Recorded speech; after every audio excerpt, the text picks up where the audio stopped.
आज हम लोग डिस्कस करेंगे Jharkhand SSC CGL. Jharkhand SSC CGL में 21 सितंबर 2024 को जो एग्ज़ाम हुआ था उसके मैथ के सॉल्यूशन के बारे में टोटल 20 क्वेश्चंस पूछे गए थे। ये सारे क्वेश्चंस का आप यहाँ सॉल्यूशन देखेंगे। तो चलिए शुरू करते हैं। क्वेश्चन नंबर 1 आपका क्या कर रहा है, एक ट्रेन सामान्य रूप से 60 किलोमीटर प्रति घंटा की गति से एक निश्चित दूरी तय करती है। जब वो सामान्य रूप से चल रहा है तो 60 किलोमीटर पर घंटा की स्पीड से चल रहा है। आगे कहता है कि हालांकि यह प्रत्येक घंटे एक निश्चित समय अंतराल के लिए रुकती है, हर घंटा में वो कुछ न कुछ टाइम के लिए रुकता है। हो सकता है 5 मिनट के लिए रुक रहा होगा, हो सकता है 2 मिनट के लिए रुक रहा होगा, हो सकता है 10 मिनट के लिए रुक रहा होगा, हो सकता है 20 मिनट के लिए रुक रहा होगा। ठीक है, तो प्रत्येक घंटे वो कुछ समय के लिए रुक रहा है। फिर कहता है इसकी औसत गति 50 किलोमीटर प्रति घंटा तक कम हो जाती है। जब रुकता है तो औसत गति कितना हो जाता है, कम होकर के 60 से 50 हो जाता है। पहले औसत गति कितना था, इसका सामान्य गति कितना था, सामान्य रूप से जब चल रहा था तो औसत गति से 60 किलोमीटर प्रति घंटा, लेकिन जब वो रुक के चलता है तब उसका औसत गति कितना हो जाता है, 50 किलोमीटर प्रति घंटा हो जाता है। तो कहता है प्रत्येक घंटे के लिए ट्रेन कितने समय के लिए रुकती है। एक घंटा में ट्रेन कितना देर के लिए रुकता है, आपको ये पूछ रहा है। देखिए सबसे इसका आसान तरीका क्या है, जो भी चाल दिया हुआ है बस दोनों का डिफरेंस निकाल लीजिए। 60-50 का डिफरेंस क्या होगा, 10, और बटा में हमेशा बड़ा चाल रखिएगा, जो भी दोनों में बड़ा रहेगा। ये क्वेश्चंस एग्जाम में बहुत बार पूछ चुका है, कम से कम 10-20 बार तो सीजीएल में पूछा है, केवल एसएससी सीजीएल में। तो करना क्या है, चालों के अंतर को निकाल लेना है। चाल का अंतर कितना आएगा, 60 - 50 10 का, और उसमें बड़ा चाल से डिवाइड कर देना है। किसे डिवाइड करना है, बड़ा चाल से। यहाँ हम फॉर्मूला लिख देते हैं, चालों का अंतर बटा बड़ा चाल। ठीक है, चालों के अंतर में बड़ा चाल से आपको डिवाइड कर देना है, बड़ा चाल से। तो चालों का अंतर 10 का है, बड़ा चाल 60। अब देखिए आपको आंसर चूँकि मिनट में दे रहा है तो इसको मिनट में बदलने के लिए 60 से गुना करते हैं। कितने से गुना करते हैं, 60 से गुना करते हैं। अब 60 से 60 कट जाएगा, आंसर अब कितना आ जाएगा, 10 मिनट। ठीक है, तो चाल का अंतर निकालना है, उसमें बड़ा चाल से भागा दे देना है और मिनट के लिए 60 से गुना कर देना है। क्योंकि ये जो रिजल्ट निकल के आएगा वो घंटा में निकल के आएगा, तो घंटा को मिनट में बदलने के लिए 60 से गुना करना पड़ता है। तो 60 से गुना कर दिए। चलिए नेक्स्ट सवाल की तरफ चलते हैं। कहता है एक खुदरा विक्रेता के पास n पत्थर हैं, पत्थरों की संख्या उसके पास n है। हो सकता है n का मान 1 हो जाए, हो सकता है n का मान 2 हो जाए, हो सकता है 3 हो जाए। यानी उसके पास हो सकता है 1 पत्थर हो सकता है 2 पत्थर हो सकता है 3 हो सकता है 4 हो सकता है 5 हो, या उसके पास कुछ भी हो सकता है। n का वैल्यू आपको पता नहीं है, लेकिन उसके पास n पत्थर है। फिर कहता है इन पत्थरों को संतुलन के दोनों रखते हुए, दोनों साइड रखना है। एक जो बटखारा होता है उसमें क्या होता है, दो साइड होता है। एक तरफ वो वजन रखता है, दूसरी तरफ सामान रखता है। जैसे आप 1 kg प्याज लेने जाते हैं कहीं पे, तो वो क्या करता है, एक तरफ आपका अपना वजन रखता है 1 kg का, आप दूसरी तरफ क्या रखता है, प्याज रखता है अपना। तो यहाँ पे क्या कर रहा है, पत्थरों को संतुलन के दोनों रखते हुए, मतलब पत्थर को आपको इस साइड में भी रख सकता है और इस साइड में भी रख सकता है। संतुलन के किसी भी साइड में वो रख सकता है या दोनों साइड में रख सकता है। तो पत्थरों को संतुलन के दोनों रखते हुए वह 1 किलो से 121 किलो तक सभी मात्राओं को माप सकता है। 1 kg से लेके 121 kg तक कोई भी आप सामान उसके यहाँ लेने जाइए, वो उन बटखारा से तौल देगा। उसके पास इतना बटखारा पर्याप्त है। लेकिन 121 से अगर ज़्यादा, अगर आप 125 kg का सामान लेने गए तो वो नहीं तौल पाएगा। तो यही बोल रहा है वो कि 1 किलो से 121 किलो तक सभी मात्राओं को वो माप सकता है, उससे ज़्यादा नहीं। 121 kg तक ही वो माप सकता है, लेकिन केवल पूर्णांक में माप सकता है। मतलब या तो 1 kg तोलेगा, चाहे 2 kg, चाहे 3 kg, 3.5 kg नहीं तोल सकता है वो, 4.5 kg नहीं तोल सकता है, 4.25 kg नहीं तोल सकता है। वो केवल पूर्णांक में तोलेगा, 1 kg 2 kg 3 kg 4 kg ऐसे। पता n का न्यूनतम क्या है, मान क्या है, n क्या है उसका, n पत्थर है, यानी पत्थर का संख्या वो पूछ रहा है आपसे। n का न्यूनतम मान का मतलब क्या है कि कितना पत्थर उसके पास है, 1 है कि 2 है कि 3 है या फिर 5 है 4 है, कितना पत्थर उसके पास है वो आपसे पूछ रहा है। क्वेश्चन समझ गए आप? देखिए इस तरह का जब भी आपको सवाल आएगा कि आपका उसके पास इतना पत्थर है, वह इतना से इतना तक मात्रा को माप सकता है, तो आप हमेशा स्टार्टिंग करिएगा 3 का पावर 0, 3 का पावर 1, 3 का पावर 2, ऐसे करके आप नंबर लेना शुरू कर दीजिएगा। 3 के पावर 0 से ही स्टार्ट करना है आपको। 3 का पावर 0, 1, 2, 3, 4 ऐसे आगे बढ़ते जाना है। 3 का पावर 5, ठीक है, ऐसे ही आगे चलना है आपको। हमेशा 3 के पावर 0 से स्टार्ट करना है। इस तरह के सवाल को हमेशा कैसे स्टार्ट करना है? 3 का पावर 0, 3 का पावर 1, 2, 3, 4, 5 ऐसे करके कहाँ तक जाना है, ऐसे ही 3-4 लिख करके आप छोड़ दीजिए। अब आगे देखिए, अब खाली इसका वैल्यू निकाल लीजिए। 3 का पावर 0 का वैल्यू कितना आएगा? 3। 3 का पावर 1 का वैल्यू कितना आएगा? 3 का पावर 0 का वैल्यू कितना आएगा? 1। 3 का पावर 1 का 3, यहाँ से 9। 3 का क्यूब कितना होता है? 27। 3 का पावर 4 कितना आएगा? 81। 3 का पावर 5 कितना आएगा? 243।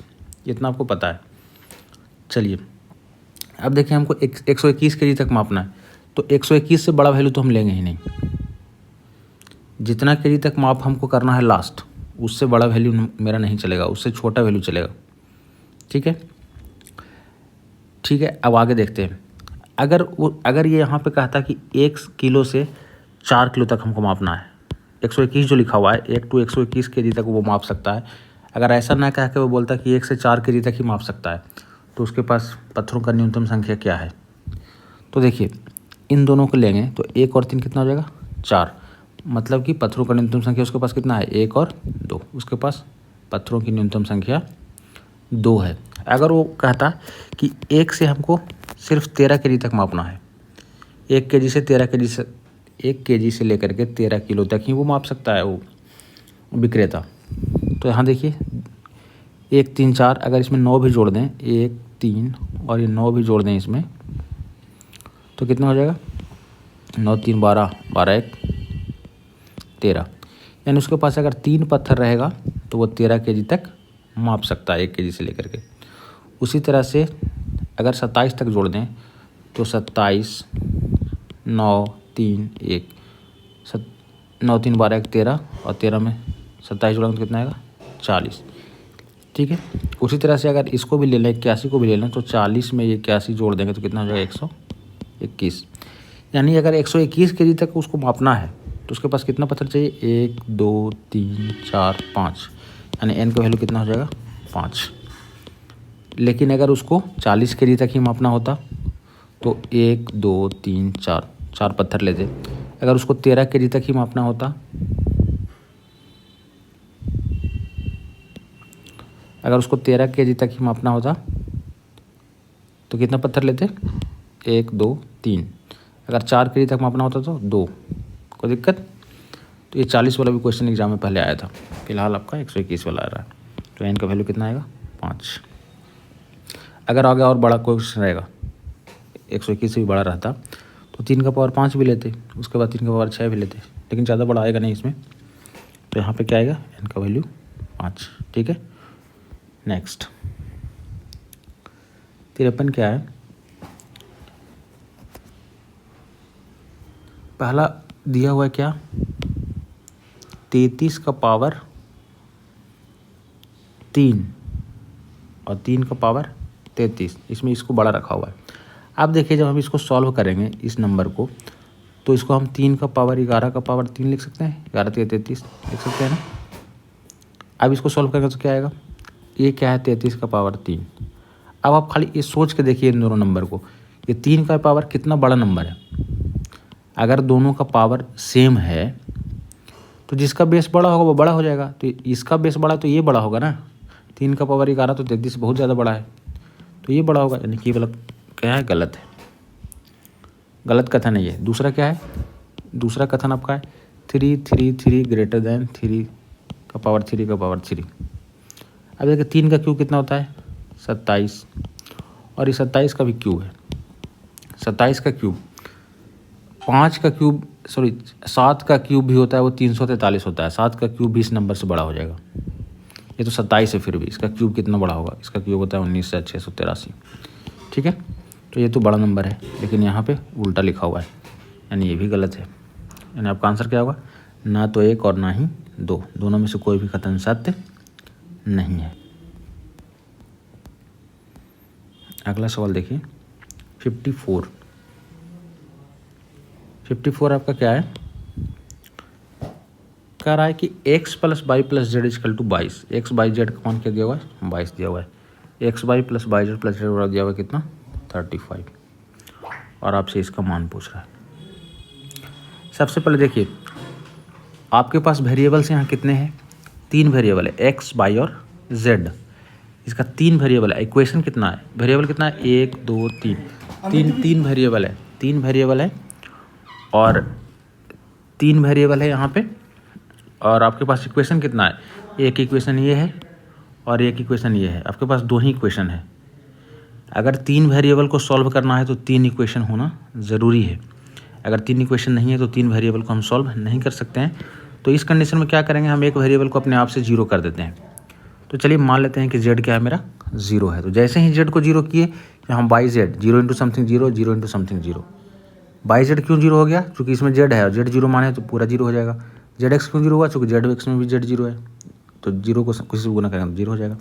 यानी आपका इक्वेशन क्या बच गया, x plus y is equal to 22 बच गया, और इधर बच गया x y is equal to 35। ठीक है। अब आगे क्या कहता है आपसे पूछ रहा है एक्स माइनस वाई का square plus y minus z का स्क्वायर प्लस ये। अब देखिए पहला क्या दिया हुआ है आपका, एक्स माइनस वाई का स्क्वायर प्लस, यहाँ देखिए वाई माइनस जेड है, जेड को हम ऑलरेडी 0 कर चुके हैं, यानी ये केवल क्या हो जाएगा, वाई का स्क्वायर। जेड को हम ऑलरेडी 0 कर चुके हैं। यहाँ भी देखिए जेड माइनस एक्स है, जेड को हम 0 कर चुके हैं, तो ये माइनस एक्स का स्क्वायर ये हो जाएगा। ठीक है। अब इसको सॉल्व करेंगे, ये हो जाएगा क्या, वाई स्क्वायर, ये है आपका एक्स स्क्वायर, और ये क्या है, एक्स माइनस वाई का होल स्क्वायर। इसको हम तोड़ देते हैं, x square plus y square minus 2x y. X square कितना हो जाएगा, 2x स्क्वायर, वाई स्क्वायर क्या हो जाएगा, 2 वाई स्क्वायर, 2 कॉमन लेंगे, x square plus y square minus 2x y. कोई दिक्कत नहीं। आप देखिए आपको पता है यहाँ से हम अगर x प्लस वाई का whole square, x square plus y square का हमको मान चाहिए, एक्स वाई का मान हमको ऑलरेडी पता है, एक्स वाई का मान 35 पता है, यहाँ पे रख देंगे, लेकिन x square plus y square का मान चाहिए। तो x square plus y square अगर हम निकालेंगे तो फॉर्मूला क्या होगा, a प्लस बी का होल स्क्वायर माइनस 2ab, ये आपको पता है। A square plus b square का ये फॉर्मूला होता है। a प्लस बी का वैल्यू कितना है, 22 है, तो 22 का स्क्वायर 484 हो जाएगा, और एक्स वाई का मान कितना है, 35 है, तो 35 यहाँ रखेंगे तो क्या हो जाएगा, 2 इंटू 35, यानी ये 484 माइनस 70, यानी कितना आ जाएगा, 414। ठीक है, 414। चलिए तो 2 इंटू इसका मान हम निकाल दिए 414 माइनस 2 इंटू एक्स वाई का मान का निकाल दिया 35, पहले से दिया हुआ था। 814 हो जाएगा, 828 हो जाएगा, और माइनस कितना हो जाएगा, 35 गुना 70।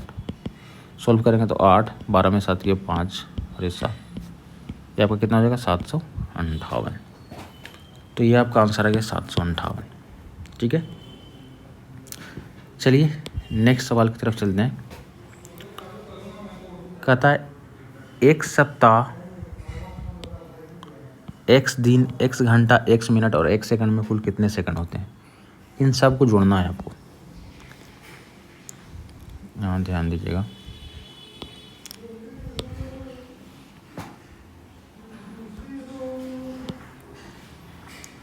कह रहा है क्या, एक सप्ताह में कितने दिन होते हैं।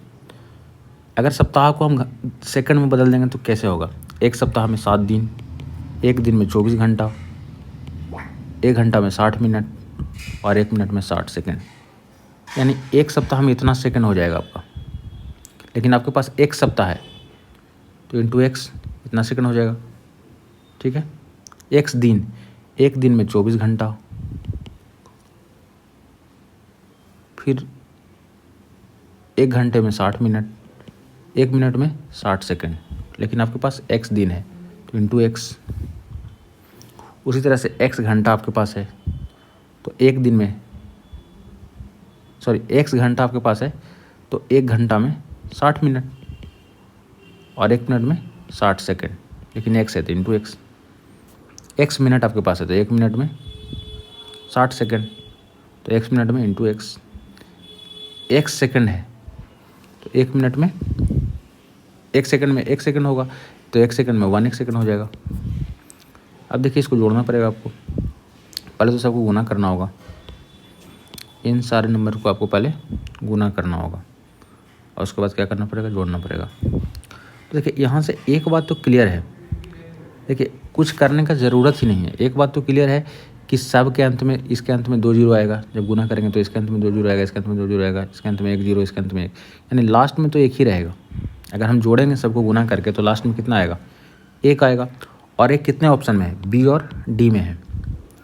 अब आप सोचिए ये कितना नंबर है, 11,581 है, बी नंबर ऑप्शन कितना है, 11,581 है। हम अगर इसको ही गुना कर देंगे तो 36 हो जाएगा, 60 गुना 60 3600, और 3600 को 20 से गुना करेंगे तो ऑलरेडी आपका क्या हो जाएगा, 72। 3600 गुना 2 ही 7200 हो जाएगा, 20 करेंगे तो 72,000 हो जाएगा। मतलब ये ऑप्शन तो कभी करेक्ट नहीं होगा, मतलब सिर्फ एक नंबर का गुणनफल आपका 72,000 से भी ज़्यादा हो रहा है, तो 11,000 कैसे आंसर आएगा, यानी आंसर आएगा तो क्या आएगा ये। क्यों ये आंसर आएगा, क्योंकि अंतिम में क्या हो रहा है, 1 आ रहा है, और अंतिम में 1 यही दोनों ऑप्शन में है। और सेकंड ऑप्शन में क्या है, बहुत छोटा नंबर है जो सिर्फ एक नंबर से भी ज़्यादा, मतलब इसका कोई एक नंबर को भी गुना कर रहे हैं तो भी इससे बड़ा हो रहा है, तो ऑप्शन नंबर का क्या आ जाएगा, डी। ज़्यादा सॉल्व करने की ज़रूरत नहीं है, एग्ज़ाम में थोड़ा सा माइंड लगाना है ताकि कम टाइम में आपका सारा काम हो जाए। चलिए नेक्स्ट कह रहा है आपका, एक बल्लेबाज की 12 पारियों के लिए रनों की एक निश्चित औसत है।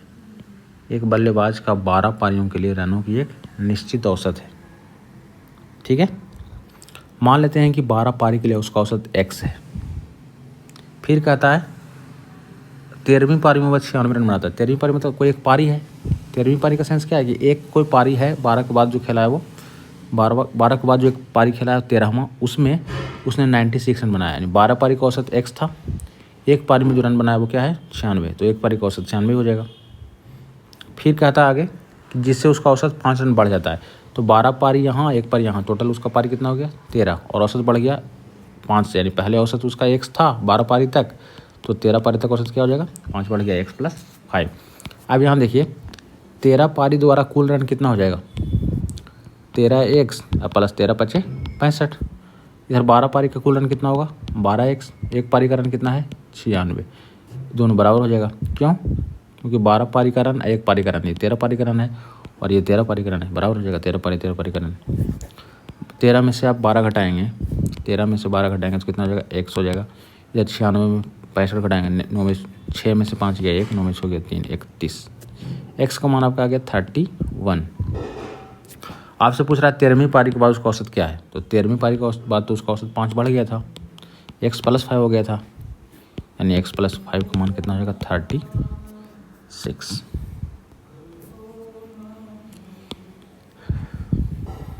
नेक्स्ट आपका सवाल है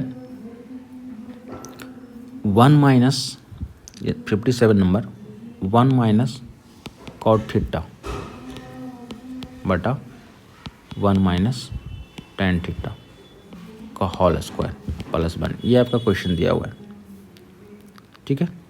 हम क्या करते हैं, या तो कॉट को tan में बदल लेंगे या तो tan को कॉट में बदल लेंगे। अगर कॉट को tan में बदलेंगे तो एक tan कट जाएगा, या तो tan को कॉट में बदलेंगे तो कॉट कट जाएगा। तो चलिए हम tan को ही कॉट में बदल लेते हैं, 1 - cot ऊपर रहने देते हैं, tan को कॉट में बदल लेते हैं, 1 - 1 बटा कॉट कर देते हैं इसको, ठीक है। 1 - cot ऊपर में है, नीचे में क्या हो जाएगा, जब एलसीएम लेंगे तो cot - 1, और नीचे में बटा कॉट जो आएगा, यहाँ जो बटा कॉट आएगा वो ऊपर चला जाएगा, तो उसको ऊपर डायरेक्ट लिख देते हैं, ठीक है। आप देखिए इसका क्या दिया है, होल स्क्वायर और +1 दिया हुआ है। आगे देखते हैं, ये देखिए ये नंबर और ये नंबर सेम ही है, केवल साइन का फ़र्क है। तो अगर यहाँ से माइनस कॉमन ले लेंगे, तो ये प्लस और ये माइनस हो जाएगा, तो ये नंबर कट हो जाएगा, ठीक है। बच गया क्या, -cot का होल स्क्वायर, अब माइनस का स्क्वायर तो प्लस ही होगा, तो cot स्क्वायर, इधर +1 है। अब cot स्क्वायर + 1 = क्या होता है, cosec स्क्वायर थीटा होता है। cosec स्क्वायर किसी भी ऑप्शन में नहीं है, इसका आंसर cosec स्क्वायर थीटा होगा। ये आपका सारा का सारा ऑप्शन क्या है, गलत है। इस पर आप क्लेम कर सकते हैं। इसमें आपको जो भी नंबर आपको आयोग द्वारा मिलना चाहिए वो मिल जाएगा आपको। आंसर इसका cos स्क्वायर थीटा होगा। चलिए नेक्स्ट सवाल की तरफ चलते हैं। कहता है कि किस अनुपात में 60 रुपये वाले किस अनुपात में 60 रुपये प्रति किलो वाली चीनी को 42 रुपये प्रति किलो वाली चीनी के साथ मिलाया जाए ताकि बेसन को 56 में बेचने पर 12% लाभ हो। एलिगेशन का सवाल है। एलिगेशन पहले 60 रुपये किलो वाला चीनी था, दूसरा चीनी क्या था, 42 रुपये किलो वाला चीनी था। आपने क्या किया, इन दोनों को मिला करके बेच दिया। अब बेचा कैसे, 56 रुपये बेचा, 56 में बेचा, 12% प्रॉफिट हुआ। तो 12% प्रॉफिट कितना में बेचेंगे, 112 में। विक्रय मूल्य को विक्रय मूल्य से तुलना कर दिए, क्रय मूल्य के लिए 100 से गुना, यहाँ से क्रय मूल्य निकालिए। 56 को 2 से गुना करेंगे 112 हो जाएगा। 50 यहाँ से आपका डेटा क्या आ गया, 50। 60 50 कितना आएगा, 10। इधर आपका 42 और 50, जहाँ 50 है ये वाला, ये 50 डाटा है जो सोल्व करके लाए हैं। ये 8 क्या हो जाएगा, 4:5।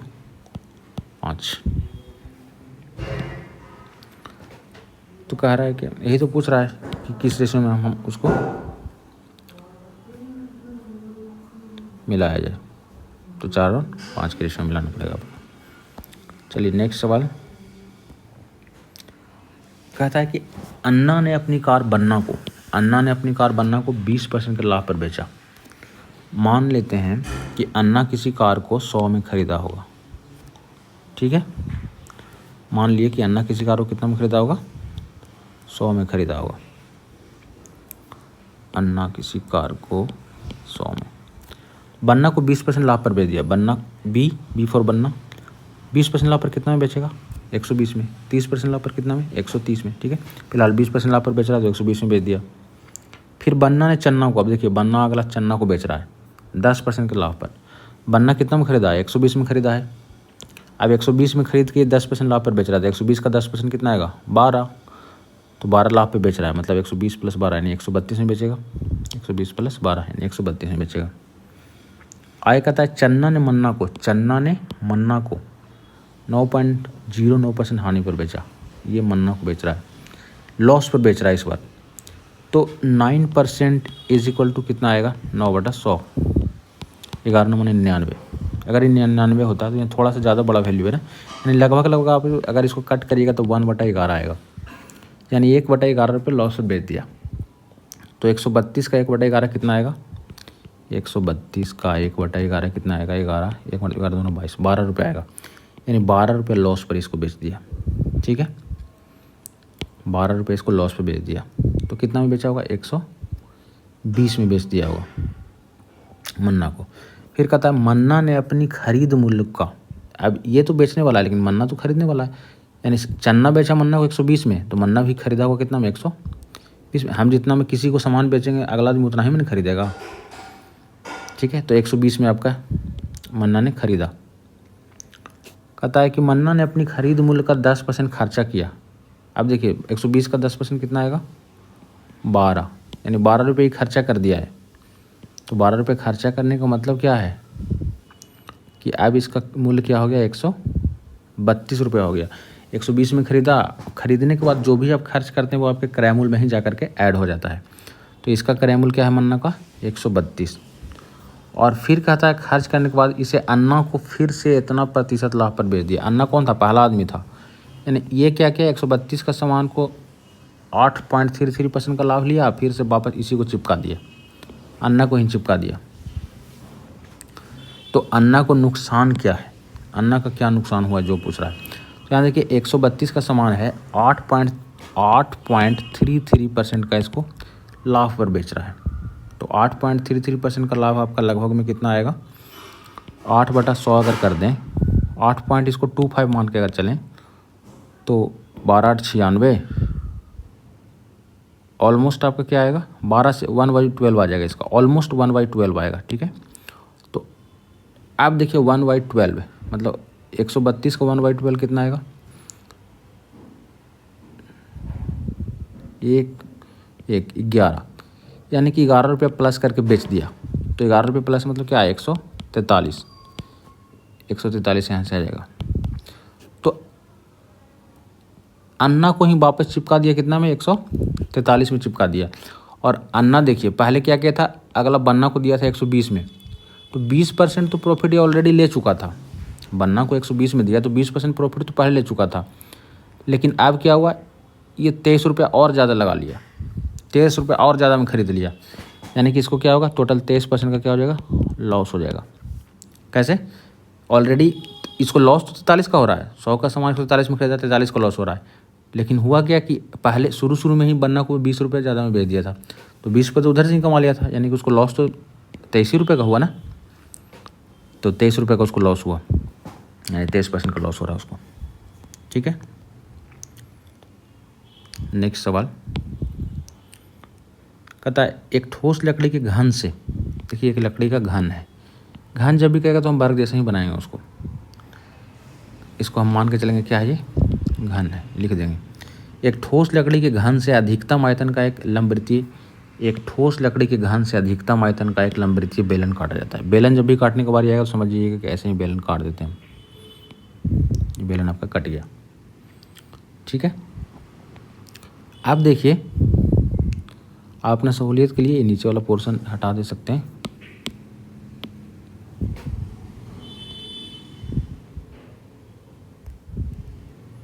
ऐसे ही रखते हैं केवल, ताकि आप कंफ्यूज ना हो। ये बेलन कट कर रहा है, ठीक है। अब देखिए ये बेलन जो है ऐसे ही डॉट डॉट करके बना देते हैं। तो इस घन से बेलन काट दिया ये। तो देखिए बेलन का जो त्रिज्या होगा, वो व्यास जो होगा वो क्या होगा, घन की भुजा के बराबर होगा। तो घन का भुजा को 2 मान लेते हैं, घन का भुजा 2 मान लेते हैं, तो बेलन का व्यास 2 हो जाएगा। तो त्रिज्या कितना हो जाएगा, 1 हो जाएगा त्रिज्या।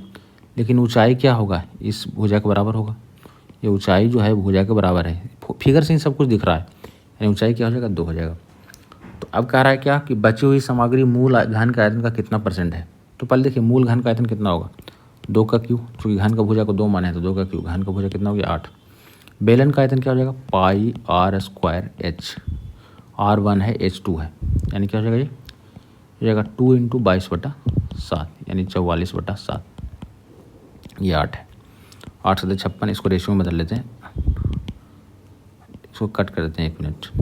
4 दूना 8, 1144 और 2 चौ 8, 7 दूना 14/11। अब देखिए घन का आयतन कितना है, 14 है। घन का आयतन आपका 14 है,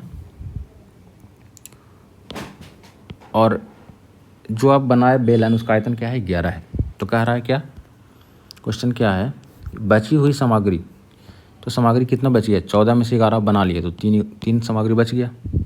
14 आयतन था, 11 आयतन का बना लिया क्या, बेलन, तो 3 उसके पास आयतन बच गया। बची हुई जो सामग्री है वो मूल घन का आयतन का कितना है, मूल घन का आयतन 14 है, इसका कितना % है, तो 100 से गुना कर देंगे। 7 दूना 14, 50 दूना 100, 150/7%। ऑलमोस्ट आपका ऑप्शन क्या दिया हुआ है, काट रहा है, तो क्या हो जाएगा ये आपका 7 दूना 14, 10, यानी लगभग आपका 21% के आसपास आंसर आएगा। Option number A.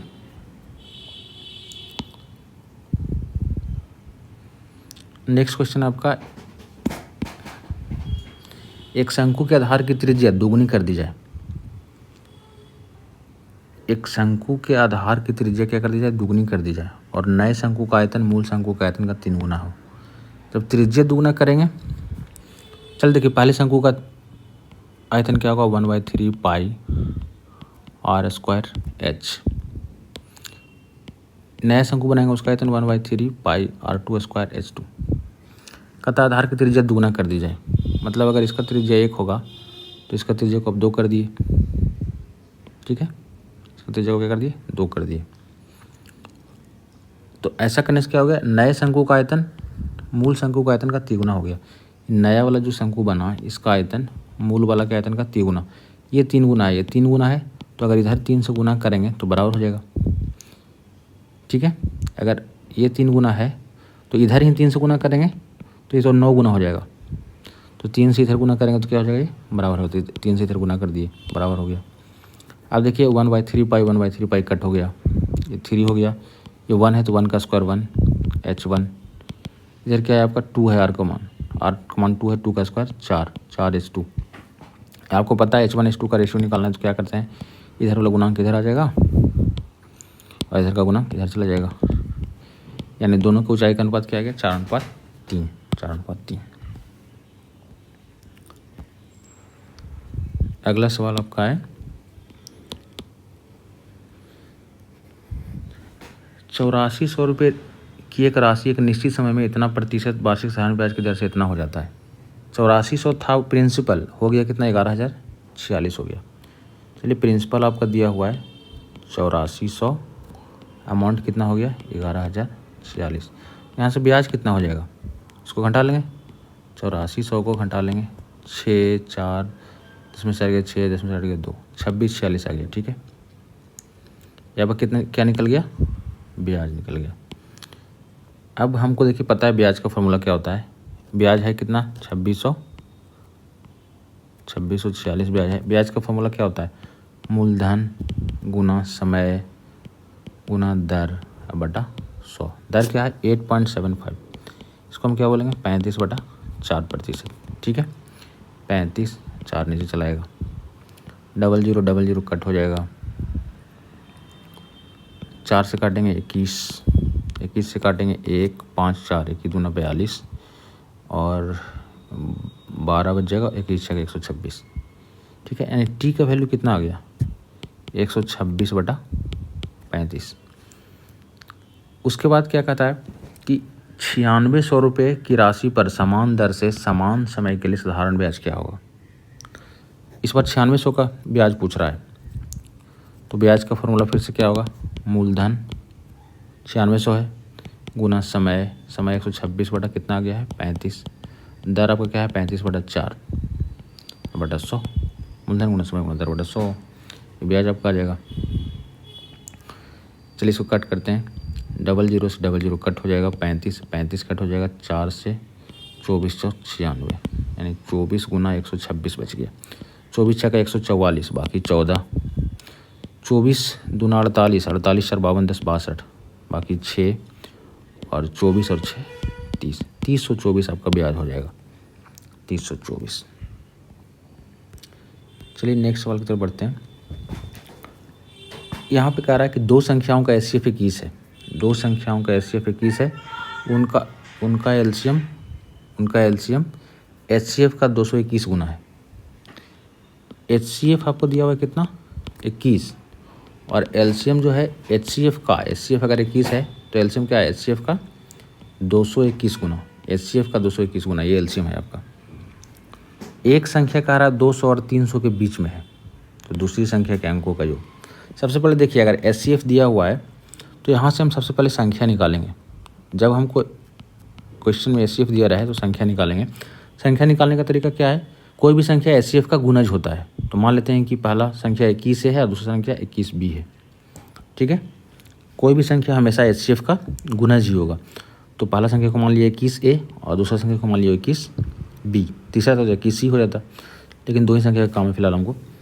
अब देखिए इन दोनों संख्याओं का आपको एलसीएम ऊपर में दिया हुआ है 21 गुना 221, इसका एलसीएम निकालेंगे तो क्या आएगा 21AB, ये एलसीएम आएगा, 21 कॉमन हो जाएगा फिर AB, यहाँ एलसीएम क्या दिया हुआ है 21 गुना 221, 21 से 21 कट जाएगा, AB का वैल्यू कितना आएगा 221। अब हम ये सोचेंगे कि A और B का सेपरेटली क्या मान रखेंगे अलग अलग, ताकि दोनों का गुणनफल 221 आ जाए। तो अगर एक रखते हैं A का मान तो B का मान कितना हो जाएगा 221। दूसरा अगर इसका मान हम रखते हैं 13 तो हो जाएगा 13 और 9, 13 से कटेगा 13 से नहीं कटेगा, ये 13 9 93 कट जाएगा, 13 और 17 हो जाएगा, 13 और 13 ठीक है, 13 और 17 आ गया। इसका अगला करेंगे तो क्या आएगा 17 और 13 आ जाएगा। तो अब जब संख्या रिपीट होने लगे तो हमको नहीं लेना है, सेम संख्या अगर बाद में रिपीट होने लगे तो हमको उसको कैंसिल कर देना है। यानी A और B का सेपरेट मान क्या हो गया 1 221, एक मान हुआ, दूसरा मान 13 और 17 हो गया।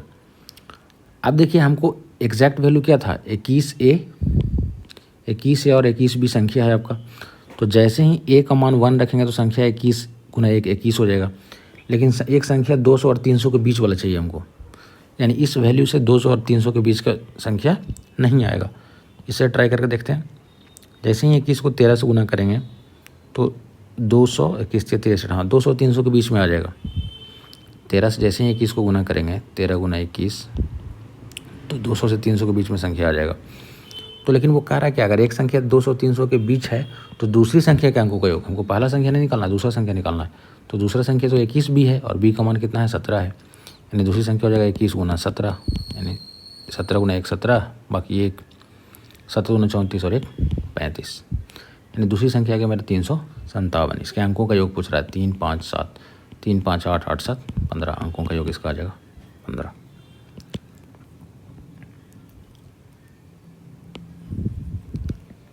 चलिए नेक्स्ट सवाल की तरफ चलते हैं। कहता है त्रिभुज PQR में आई त्रिभुज का अंतः केंद्र है। आई जो है इसका अंतः केंद्र है, ये आपको क्या दिया हुआ है, अंतः केंद्र, इन सेंटर बोलते हैं इसको अंग्रेजी में, अंतः केंद्र है। और QIR इसका मान दिया है, QIR इसका मान कितना दिया हुआ है 107 दिया हुआ है।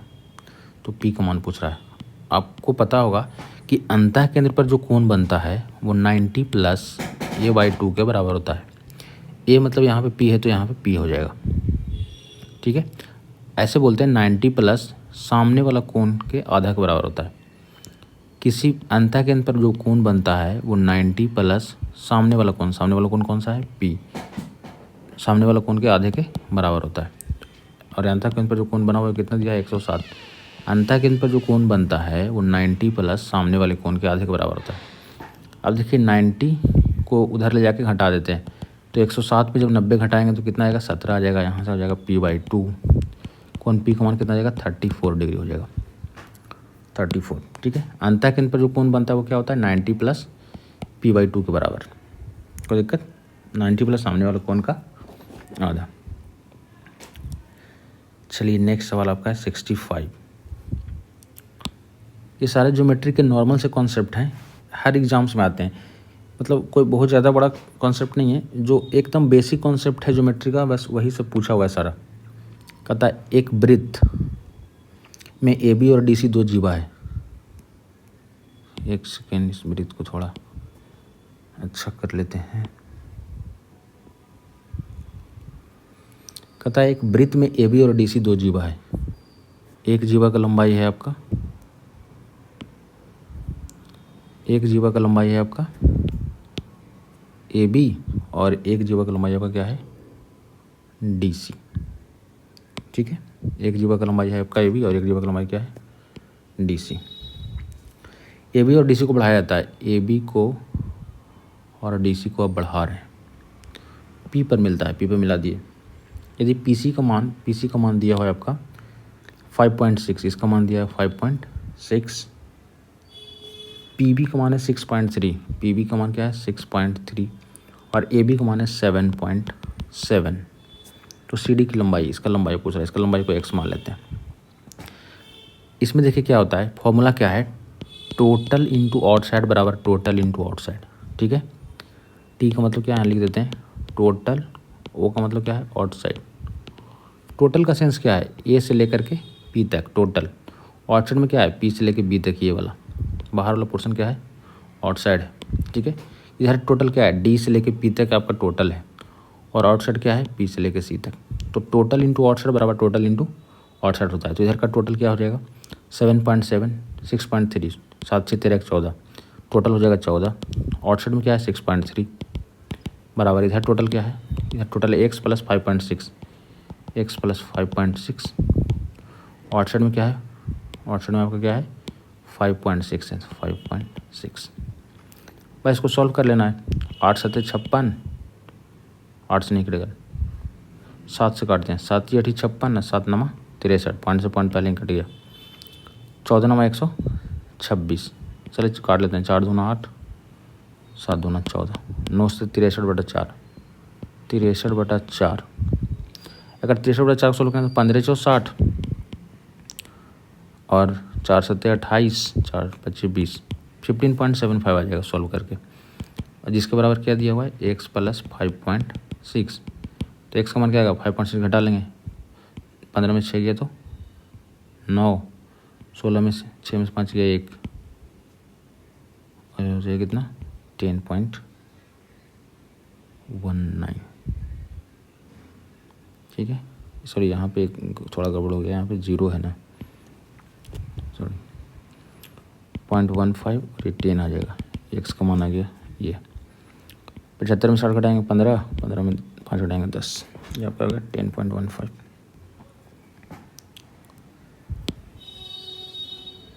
चलिए अगला सवाल आपका क्या है, कह रहा है 2 टावर P और Q। यहाँ पे कह रहा है कि 2 टावर आपका P और Q है, 2 टावर P और Q, एक टावर P और एक टावर आपका Q के पाद का मतलब क्या, आधार के ठीक मध्य बिंदु से, आधार के ठीक मध्य बिंदु, एग्जैक्ट मध्य बिंदु पे है, उनके शीर्ष का उन्नयन कोण 30 और 60 है। एक के शीर्ष का उन्नयन कोण कितना है 30 और एक के शीर्ष का उन्नयन कोण कितना है 60 है। मीट पर मतलब अगर ये 2 होगा तो ये भी 2, ये 1 होगा तो ये भी 1, दोनों बराबर है। ठीक है, फिर कहता है क्या, पी क्यू की ऊंचाई का रेशियो बताइए। पी अनुपात क्यू आपसे पूछ रहा है, दोनों के हाइट का रेशियो। tan 30 का वैल्यू क्या होता है 1/√3, हमेशा tan के साथ ही देखते हैं इसको। tan 30 का मान क्या होता है 1/√3, इधर tan 60 का मान क्या होता है √3/1, tan 60 √3/1 होता है। ठीक है, अब देखिए क्वेश्चन में बोला था क्या, ये वाला डिस्टेंस और ये डिस्टेंस बराबर है, आपने अलग अलग कर दिया तो इसको बराबर करते हैं। तो बराबर करने के लिए अगर 1 को √3 से गुना कर देंगे तो जब इधर गुना करेंगे तो इधर भी √3 से गुना करना होगा। ठीक है, क्योंकि √3/1 लिखे थे, इसमें गुना करेंगे तो इसमें भी गुना होगा। तो अब दोनों बराबर हो गया, तो पी का ऊंचाई कितना आ गया 1 और क्यू का ऊंचाई कितना हो गया 3, यानी 1 और 3 का रेशियो हो गया। जैसे ही बराबर करेंगे यहाँ जो दोनों हाइट का रेशियो है वो एक्चुअल रेशियो हो जाएगा।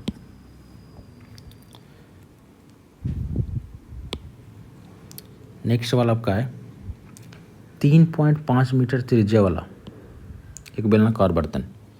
चलिए एक बेलनाकार बर्तन बनाते हैं। इसका त्रिज्या कितना दिया हुआ है 3.5 दिया हुआ है, 7/2 मीटर में दिया हुआ है। फिर क्या कहता है, पानी से भरा है। चलिए इसको पानी से पूरा ही भरा हुआ है, ठीक है, पानी से भरा हुआ है। इसमें से 15,400 लीटर पानी निकाल जाता है। पानी से भरा हुआ है, आप निकालेंगे तो पानी कम हो जाएगा। मान लेते हैं अब इतना पानी बच गया, ये पानी क्या हो गया मेरा, ये वाला जो पानी है वो कितना 15,400 के बराबर है। मान लेते हैं ये 15,400 बराबर है, इतना निकल गया आपका।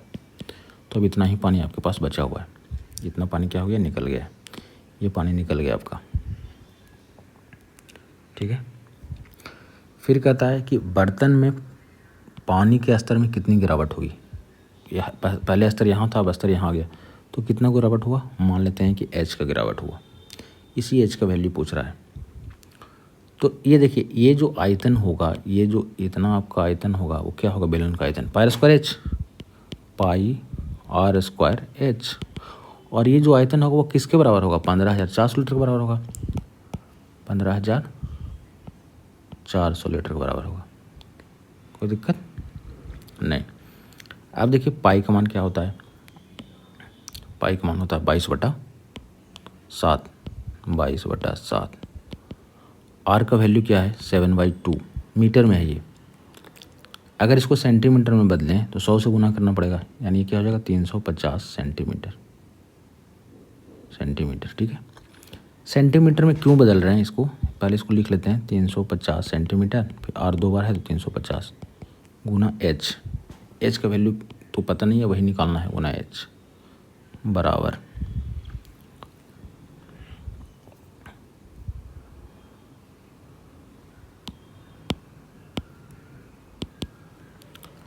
देखिए क्या है 15,400।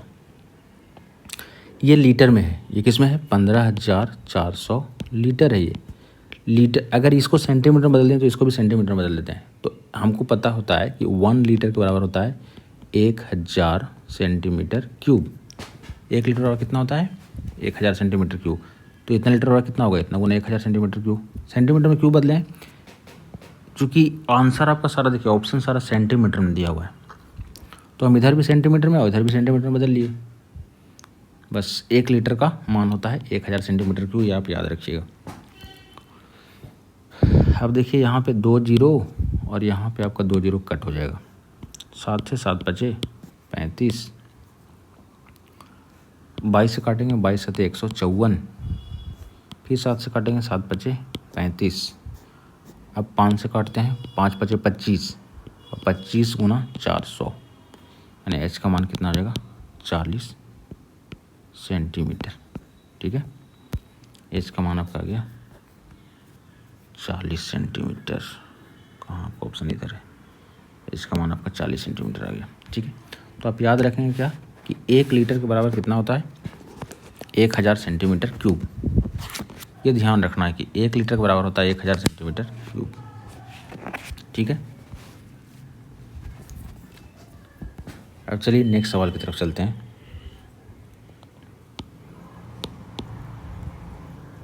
कह रहा है क्या, एक आदमी अपने घर से चलकर 30 किलोमीटर प्रति घंटा की रफ्तार से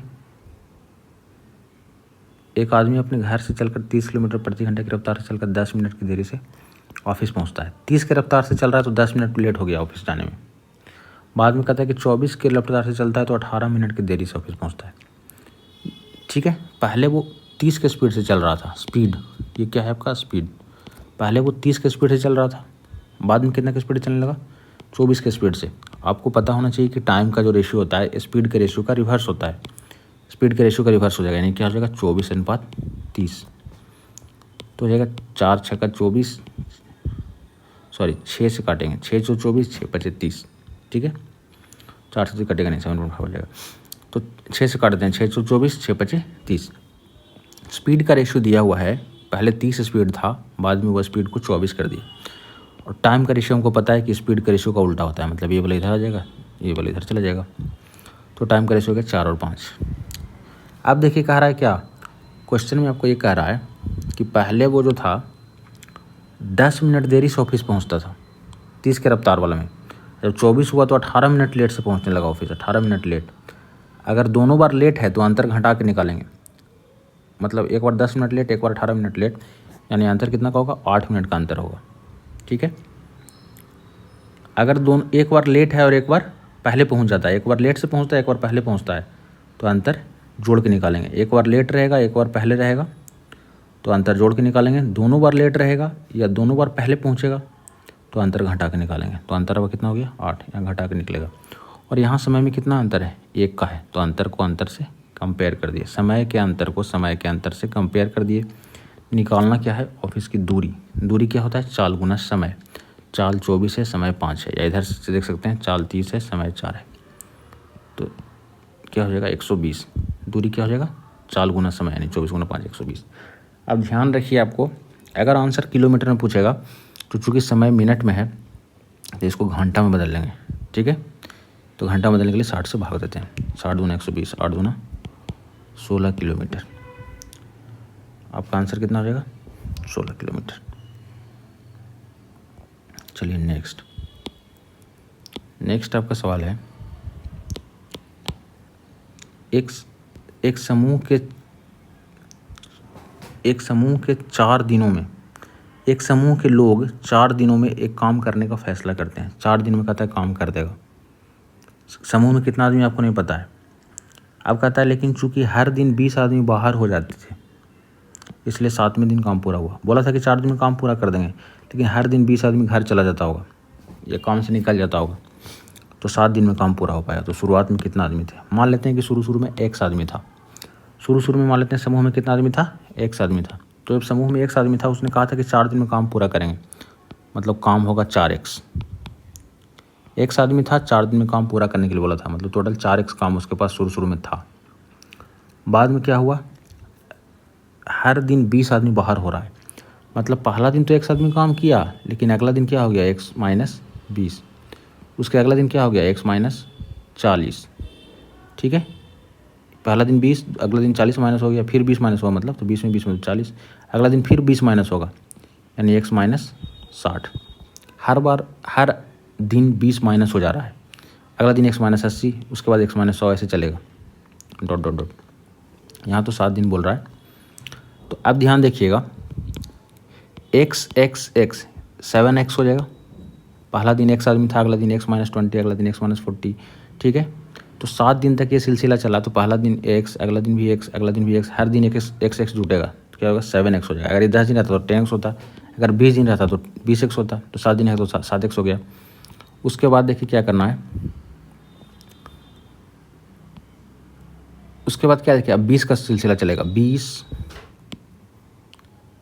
फिर उसके अगला दिन 40, फिर 60, फिर 80, ऐसे चलेगा। यानी अगर 20 कॉमन ले लें हम तो क्या हो जाएगा, पहला दिन 1, फिर 2, फिर 3, ये कहाँ तक जाएगा, 6 तक जाएगा। 6 तक ही क्यों, क्योंकि पहला दिन कोई आदमी माइनस नहीं हुआ था। 7 दिन का गेम है, उसमें पहला दिन गेम में टोटल आदमी था, अगला दिन से माइनस होना शुरू हुआ है, ठीक है। तो 7 दिन में पहला दिन तो कोई आदमी माइनस हुआ ही नहीं था, 20 आदमी पहला दिन दूसरा दिन माइनस हुआ, तो 7 दिन में 6 दिन ही माइनस हो पाया। अगर 10 दिन रहता तो 9 दिन ही माइनस हो पाता, 50 दिन रहता तो 49 दिन ही माइनस हो पाता, ठीक है। तो यहाँ पे 7 दिन था तो 6 दिन ही माइनस हुआ, यानी -20 कितना दिन हुआ, -20 कितना दिन होते गया, 1 2 3 4 5 6 ऐसे होते गया, ठीक है, 6 दिन तक। अब देखिए इसको सॉल्व करते हैं। 1 से लेकर 6 तक का सम क्या होता है, n × n + 1/2, 7x - 2 3 6, 7 1 42, 420, इधर है 4x, 3x = 420, x का मान कितना हो जाएगा 140, 14 3 42, यानी शुरू में 140 आदमी था। ये 7 दिन के अलावा जगह पे 20 दिन में भी ख़त्म हो सकता था, ध्यान रखिएगा ये, ठीक है।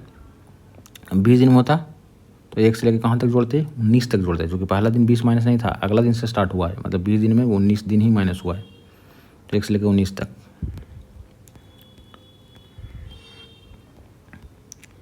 चलिए हो गया आपका 69। अब एक लास्ट सवाल है 70। कह रहा है कि एक आदमी हर दिन एक आम विक्रेता, विक्रेता के बारे में बोल रहा है, हर दिन एक आम विक्रेता अपना आधा स्टॉक बेचता है, आधा स्टॉक बेचता है। अगर उसके पास 10 होगा तो 5 बेच देगा, अगर 100 होगा तो 50 बेच देगा, अगर उसके पास 100 स्टॉक होगा तो 50 वो बेच देगा, आधा स्टॉक बेच देता है। तो आधा स्टॉक जब बेच दिया तो बच कितना गया, आधा बच गया, मतलब 50 बच गया। फिर कहता है 10% स्टॉक रात भर में ख़राब हो जाता है, मतलब 50 में से 10% ख़राब हो गया, मतलब 45 उसके पास बचा। क्वेश्चन समझा रहे हैं आपको। फिर कहता है यदि 1983 आम 3 रातों में सड़ गए, 3 रात में उसके पास इतना आम सड़ गया, तो पहले दिन कितने से शुरुआत किया था उसने, पहला दिन स्टार्ट कहाँ से किया था, मतलब शुरू में उसके पास कितना आम था, कहने का मतलब ये है, ठीक है। सिलसिला समझ गए, पहला दिन जो भी होगा उसमें आधा बेच देगा, फिर उसका 10% ख़राब हो जाएगा, फिर जो अगला दिन बचेगा फिर उसमें क्या करेगा, आधा बेच देगा, 10% ख़राब हो जाएगा, फिर अगला दिन जो बचेगा उसका आधा बेच देगा, 10% ख़राब हो जाएगा। ऐसे गेम चल रहा है, ठीक है। फिर से एक और क्वेश्चन समझ लीजिए। हर दिन एक आम विक्रेता अपना आधा स्टॉक बेचता है, हर दिन आधा बेच रहा है और 10% ख़राब हो जाता है, और 3 दिन में उसके पास 1983 आम सड़ गया है, 3 दिन में 1983 सड़ा हुआ है। तो पहला दिन कितना में शुरुआत किया था। चलिए ऑप्शन से इसको बनाते हैं, थोड़ा ज़्यादा आसान होगा। मान लेते हैं जहाँ देखिए जिस ऑप्शन को लेकर के हम बनाना शुरू करेंगे, अगर जैसे ही आपका 0 गायब हुआ, कटना स्टार्ट नहीं हुआ, पॉइंट में आना शुरू हो गया, उस ऑप्शन को हटा दीजिएगा। तो मान लेते हैं कि शुरू उसने शुरू किया कितना से, 25,000 से, 25,000 पहला ऑप्शन है, इसलिए ऑप्शन से ले चलते हैं। पहला दिन क्या हुआ, आधा बेच दिया, तो कितना बच गया उसके पास, यहाँ पे बच कितना गया, 12,500, इतना ही बेचा और इतना ही बच गया, आधा बेचा तो आधा बच गया। फिर क्या हुआ, इसका 10%, अब जो बच गया उसका 10% सड़ गया, नहीं सड़ कितना गया, 12,500 का 10% 1250 सड़ गया। तो 12,500 बचा था, उसमें इतना सड़ गया, तो कितना बच गया, 12,500 - 1250, 0 5 2, 11,250 उसके पास क्या हो गया, बच गया। अभी अगला दिन इसका आधा बेच देगा। अब देखिए जैसे ही इसका आधा निकालेंगे क्या हो जाएगा, वहाँ से 0 गायब हो जाएगा, जो भी निकालेंगे डेटा लास्ट में 0 नहीं रह पाएगा, क्योंकि 50 का 2 आधा 25, लास्ट में आपको 25 हो जाएगा। तो उसका 10% निकालना पॉइंट में आ जाएगा, जो भी डेटा यहाँ से आएगा, अगर उसका फिर से कहेंगे कि 10% सड़ गया है तो वो पॉइंट में डेटा आ जाएगा। तो पॉइंट में लेना थोड़ा मुश्किल है, क्योंकि यहाँ पर लास्ट में पॉइंट में नहीं है, लास्ट में जो आपका 3 रात में टोटल आम सड़ा है वो क्या है, एग्जैक्ट वैल्यू है, यानी कि पॉइंट वाला तो आंसर नहीं होगा। तो अगला लेके चलते हैं डेटा, 24,000 लेके चलते हैं। तो पहला दिन आपका क्या है 24,000, 12,000 बेच दिया, आधा बेच दिया, तो कितना बचा उसके पास 12,000 बचा। अब साढ़ कितना गया उसके पास, इसका 10% जो बचा उसका 10% सड़ गया, नहीं 1200। अब 12,000 में 1200 सड़ गया तो कितना बच गया उसके पास 10,800 बच गया। अब क्या किया, अगला दिन फिर से इसका आधा बेच दिया होगा, तो आधा बेच दिया यानी 5,400 बेच दिया, तो जितना बचेगा उतना ही बचेगा, क्योंकि आधा बेचेगा तो आधा ही बचेगा। अब इसमें से क्या हुआ उसके पास 10% सड़ गया, यानी 540 सड़ गया। ठीक है, अब 540 जब सड़ गया तो कितना बचा, 5400 में से 540 आपका सड़ गया, तो 5400 में 500 घटाएंगे तो कितना आएगा 4900, यानी हो जाएगा 4860, यानी 4860 उसके पास बच गया। 4860 में अगला दिन क्या आएगा 2430 वो बेच देगा और इसका 10% सड़ जाएगा, यानी 240 सड़ जाएगा। तो तीसरा दिन तक टोटल इतना सड़ गया, 3 4 4 8 12 5 17 19, यानी 1983 सड़ रहा है। यहाँ भी 1983 ही दिया हुआ है, मतलब यही वाला ऑप्शन क्या है करेक्ट है। इसके पहला वाला ऑप्शन क्यों नहीं लिए थे, क्योंकि यहाँ पे डेटा क्या किस में आ रहा था, पॉइंट में आना शुरू हो गया था। तो पॉइंट में आता तो अगर हम फिर उसको जोड़ते, इन तीनों को फिर जोड़ते पॉइंट में रहता तो आंसर पॉइंट में आता मेरा, और यहाँ पे आंसर एग्जैक्ट वैल्यू में दिया हुआ है। ठीक है, थैंक यू।